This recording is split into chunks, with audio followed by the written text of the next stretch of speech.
Hello everyone, good afternoon. So आज आपण central pivot train नावाचा एक न्यू इंडिकेटर आहे, स्टॅटिक इंडिकेटर. आपण आज त्याबद्दल डिस्कस करणार आहोत.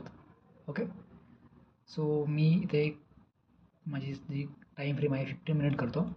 तर तुम्ही ते पाहू शकता की ह्या ज्या 3 लाईन्स आहेत त्याला सेंट्रल पिव्होट रेंज बोलतात, आणि ह्या ज्या रेड लाईन्स आहेत ह्या मी ॲज अ प्रिव्हियस डे हाय आणि लो म्हणून मार्क केलेले आहेत. ओके सर, आपण मार्केटमध्ये खूप जण बोलतात की EMA यूज करा, RSI यूज करा, बॉलिंजर बँड यूज करा, पण आणि सगळे इंडिकेटर आहेत हे सगळे डायनॅमिक इंडिकेटर. डायनॅमिक म्हणजे काय, ते इंडिकेटर प्राइस ॲक्शनप्रमाणे चेंज होतात. पण हा जो इंडिकेटर आहे हा इंडिकेटर स्टॅटिक आहे. म्हणजे उद्या काय होणार आहे हा इंडिकेटर आजच सांगतो की उद्या उद्या उद्या त्याची जी लेंथ आहे किंवा त्याचे जे प्राईस आहेत ते आजच डिफाईन होतात. तर लेट्स टेक एक्झाम्पल हिअर.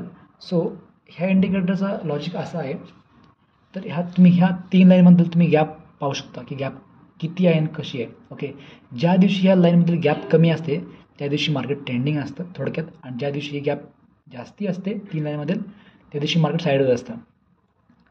तुम्ही ते पाहू शकता की आता आपण इथे पाहूयात 8 जानेवारीला CPR हा खूप नॅरो होता, मार्केट ट्रेंडिंग होतं. 3 जानेवारीला CPR हा खूप वाईट होता, मार्केट साईडवेज होतं. ओके, तशा तुम्ही बॅक टेस्ट करू शकता की आता इथे 2 जानेवारीला CPR हा नॅरो आहे, मार्केट ट्रेंडिंग आहे. सेम 27 जानेवारीला CPR नॅरो आहे, मार्केट ट्रेंडिंग आहे.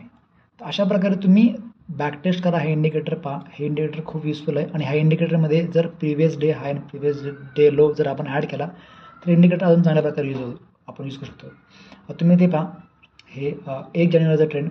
मार्केट इथून मार्केट फ्लॅट ओपन झालं आणि CPR पासून मार्केटने अप मूव घेतली, आणि सेम मार्केट इथे प्रिव्हियस डे हाय जवळ मार्केटने पुन्हा एकदा रिट्रेसमेंट घेऊन मार्केट पुन्हा एकदा अप केला. तर अशा प्रकारे आपण हे CPR यूज करू शकतो मार्केटचा ट्रेंड डिसाईड करण्यासाठी. प्लस आणि हा CPR खूप वेळा मार्केटचा सपोर्ट आणि रेजिस्टन्स म्हणून काम करतो. तर अशा प्रकारे आपण डेली बेसिसवरती उद्याचा ट्रेंड आपण आजच डिसाईड करू शकतो की उद्या मार्केट साईडवेज आहे की ट्रेंडिंग आहे. ओके, तर तुम्ही बॅक टेस्ट करा, आणि काही तुम्हाला डाऊट असेल तर कमेंट करा. ओके, व्हिडिओ आवडला तर लाईक करा. थँक्यू.